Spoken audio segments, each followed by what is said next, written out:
Good morning friends, आप सभी का श्री कृष्णा क्लासेस का आदिपुर के यूट्यूब चैनल पर हार्दिक स्वागत है। आज हम आप सबके बीच में 5 फरवरी 2025 के करंट के प्रश्नों की श्रृंखला को डिस्कस करेंगे। सबसे पहले कल के प्रश्नों का फटाफट रिवीजन करेंगे, उसके बाद आज के प्रश्नों की श्रृंखला को डिस्कस करेंगे। यदि आप चैनल पर नए हैं तो चैनल को सब्सक्राइब करें, ज़्यादा से ज़्यादा लोग के पास शेयर करें और यदि वीडियो पसंद आई तो लाइक करना बिल्कुल भी ना भूलें। आइए शुरू करते हैं कल के प्रश्नों का फटाफट रिवीजन। तो हाल ही में राष्ट्रीय गुमशुदा व्यक्ति दिवस कब मनाया गया? तो 3 फरवरी को। व्हाइट टाइगर ब्रीडिंग सेंटर कहाँ खुलेगा? मध्य प्रदेश में। वित्त मंत्री निर्मला सीतारमण ने कौन सी बार बजट पेश किया? 8वीं बार इस बार बजट पेश किया है। और सबसे ज़्यादा बार बजट पेश करने वाले वित्त मंत्री कौन थे? आपको कमेंट बॉक्स में बताना है। हाल ही में मेजर जनरल इयाल जमीर ने किस देश के रक्षा प्रमुख के रूप में नियुक्त हुए? तो इसका जवाब हो जाएगा इजरायल। हाल ही में प्रधानमंत्री मोदी जी ने किस देश में भगवान मुरुगन के भव्य मंदिर का उद्घाटन किया? इंडोनेशिया। टाटा स्टील मास्टर्स 2025 का खिताब किसने जीता? आर प्रज्ञानंद ने जीता है। अगला प्रश्न है, हाल ही में भारत और किस देश के राष्ट्रीय रक्षा बल के बीच 13वां संयुक्त सैन्य अभ्यास इक्वेरियम शुरू हुआ? तो यहाँ पर हो जाएगा मालदीव। ग्लोबल टीचर प्राइज 2025 के लिए किसे चुना गया? मोहम्मद इमरान खान मेवाती। हाल ही में लतिका कट्ट का निधन हुआ, इनका संबंध किस क्षेत्र से था? तो ये मूर्तिकार थी। 60 मीटर हर्डल रेस में किसने एक नेशनल रिकॉर्ड बनाया? तो यहाँ पर तेजस सिरसे ने यह रिकॉर्ड बनाया है। जनवरी 2025 में भारत का जीएसटी कलेक्शन कितने लाख करोड़ तक पहुँच गया है? तो 1.96 लाख करोड़ रुपए तक पहुँच गया है। ये रहे हमारे कल के दिन के प्रश्न। आप सभी ने यदि कल का वीडियो नहीं देखा है तो जा करके प्लेलिस्ट से देख सकते हैं। आइए शुरू करते हैं आज के प्रश्नों की श्रृंखला को। हाल ही में विश्व कैंसर दिवस कब मनाया गया? तो 4 फरवरी को प्रत्येक साल मनाया जाता है विश्व कैंसर दिवस। इस बार की थीम है यूनाइटेड बाई यूनिक और यह थीम 2025, 2026 और 2027 तक है। 3 साल के लिए यह थीम को बनाया गया है। कैंसर के प्रति जागरूकता को बढ़ाने के लिए तथा इसके उपाय के लिए लोगों को जागरूक करने के लिए हर साल विश्व कैंसर दिवस 4 फरवरी को मनाया जाता है। बात करते हैं कैंसर से जुड़े अन्य दिवस की। तो जैसे विश्व कैंसर दिवस हो गया 4 फरवरी को, वर्ल्ड लंग कैंसर डे हो गया 1 अगस्त को, इंटरनेशनल चाइल्डहुड कैंसर डे ये 15 फरवरी को मनाया जाता है।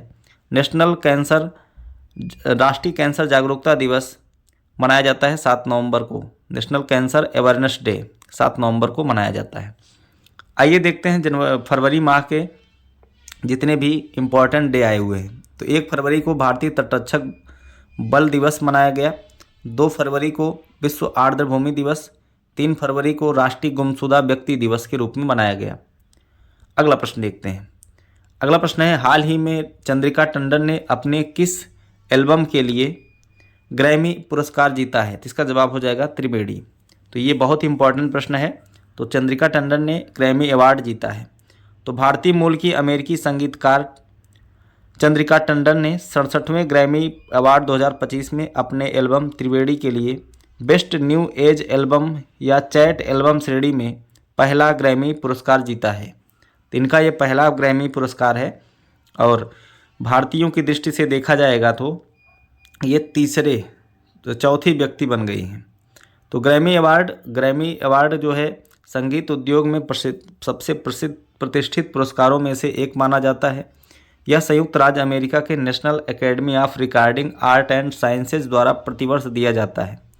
पहले ग्रैमी पुरस्कार जो है दिया गया था 1959 में।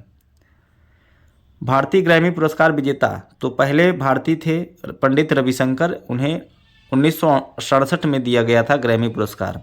जाकिर हुसैन तबला वादक थे, इन्होंने 4 बार ग्रैमी पुरस्कार जो है जीता था। रिकी केज ये 3 बार जो है ग्रैमी पुरस्कार जीत चुके हैं। अब देखते हैं 67वें ग्रैमी अवार्ड में बेस्ट कंट्री एल्बम किसे चुना गया है? तो बेस्ट कंट्री एल्बम चुना गया है काउबॉय कार्टर को और ये किसके द्वारा है? तो बाई बियॉन्से। यह जो है बियॉन्से द्वारा जो है डिजाइन किया गया है best country album Cowboy Carter. Album of the year ये भी जो है काउबॉय कार्टर ही है जो कि बियॉन्से द्वारा जो है इस संगीत को दिया गया है। तो बियॉन्से जो है कंट्री ग्रैमी अवार्ड जीतने वाली पहली ब्लैक वुमेन है। इसको भी आपको ध्यान में रखना है। तो बियॉन्से जो है कंट्री ग्रैमी अवार्ड जीतने वाली पहली ब्लैक वुमेन है, ये क्वेश्चन आपको याद रखना है। सॉन्ग ऑफ द ईयर किसे चुना गया है? Not like us. तो ये रहे ग्रैमी अवार्ड से जुड़े कुछ प्रश्न। आइए देखते हैं अगला क्वेश्चन। अगला क्वेश्चन है, हाल ही में भारत सरकार ने पहली बार किन खेलों के लिए भारतीय दल को पूर्ण वित्तीय सहायता प्रदान करने का निर्णय लिया है? तो एशियन विंटर गेम 2025 में जो होने वाले हैं, इसके लिए भारत सरकार पूर्ण रूप से खिलाड़ियों की वित्तीय सहायता के लिए जो है तैयार हो गई है। और इसका इस बार 9वां संस्करण होगा।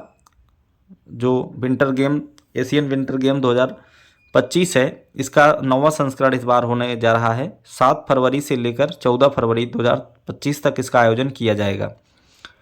इसका आयोजन चीन के हार्बिंग शहर में किया जा रहा है। यह शहर दूसरी बार मेजबानी करने जा रहा है। इससे पहले 1996 में यहाँ पर आयोजन किया गया था। इस बार स्लोगन रखा गया है winter dream love among Asia, और इसका मस्कट है बिन बिन एंड निनी। तो बिन बिन एंड निनी इसका मस्कट है एशियन विंटर गेम 2025 का, और स्लोगन है winter dream love among Asia. अगला क्वेश्चन देखते हैं।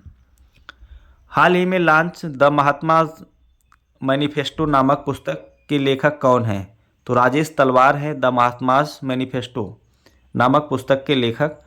यह किताब महात्मा गांधी की हिंद स्वराज पर एक क्रिटिकल व्यू प्रस्तुत करती है। हिंद स्वराज वह पुस्तक है जिसे महात्मा गांधी जी द्वारा लिखा गया था। 1909 में इंग्लैंड से साउथ अफ्रीका जाते समय महात्मा गांधी ने इसको लिखा था। 1910 में ब्रिटिश सरकार ने इसको प्रतिबंधित कर दिया था। ठीक है, तो आपको याद रखना है, ये क्वेश्चन पूछा जा चुका है पेपर में कि महात्मा गांधी जी ने जो है कहाँ से कहाँ तक यात्रा करने के दौरान इस हिंद स्वराज नामक पुस्तक को लिखा था। तो भैया इंग्लैंड से वो साउथ अफ्रीका जाते टाइम इन्होंने इस पुस्तक की रचना की थी। अगला प्रश्न देखते हैं। Right to die with dignity को लागू करने वाला दूसरा राज्य कौन सा बना?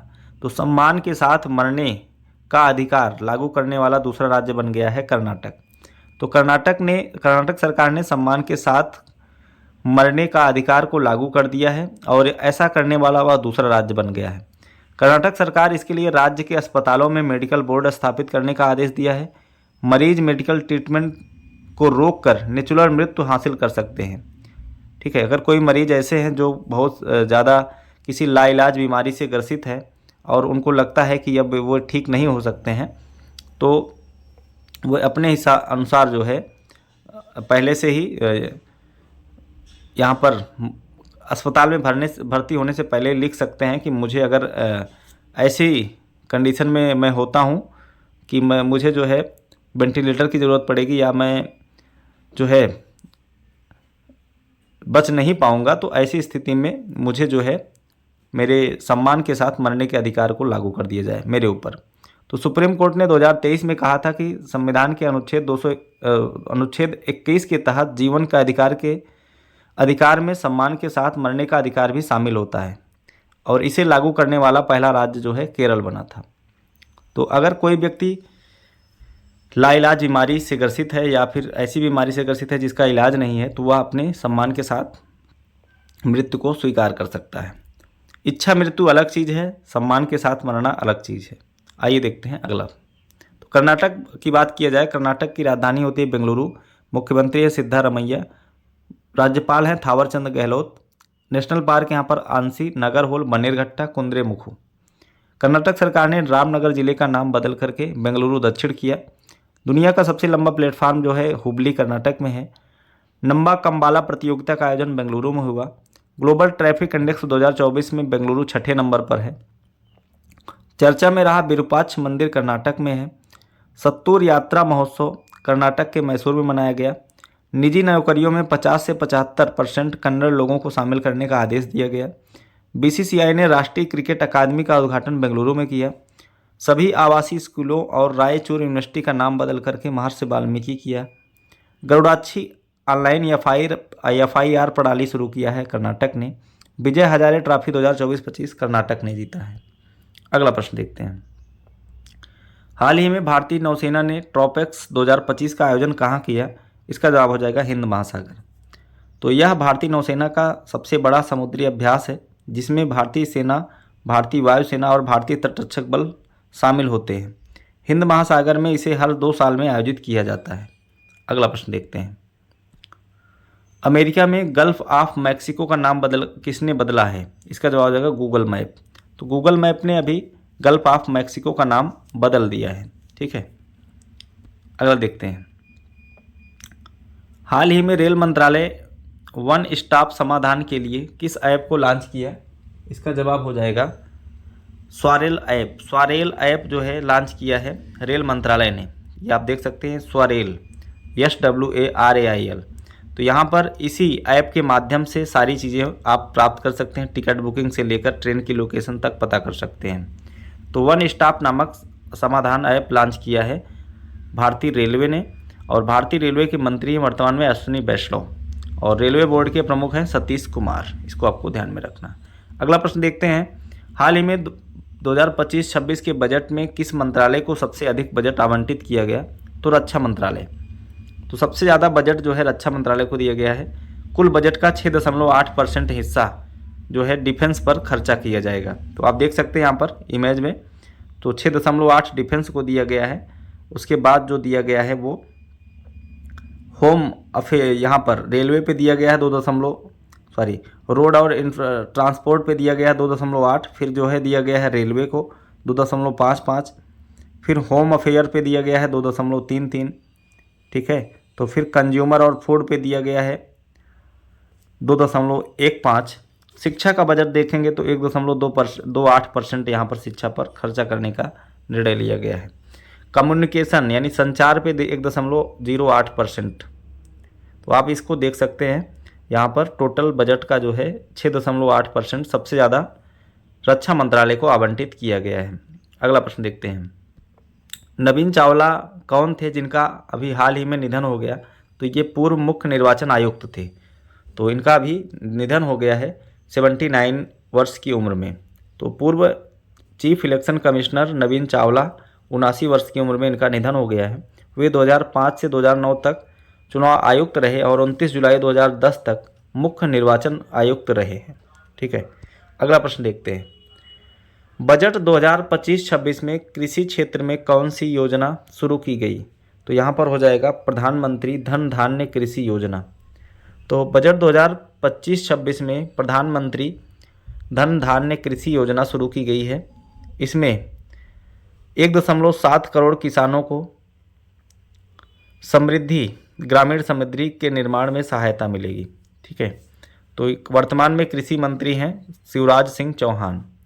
तो बजट 2025-26 में प्रधानमंत्री धन धान्य कृषि योजना शुरू किया गया है कृषि मंत्रालय द्वारा। बस ये रहे आज के हमारे दिन की करंट के प्रश्न। आप सभी को वीडियो कैसा लगा कमेंट बॉक्स में ज़रूर बताएं।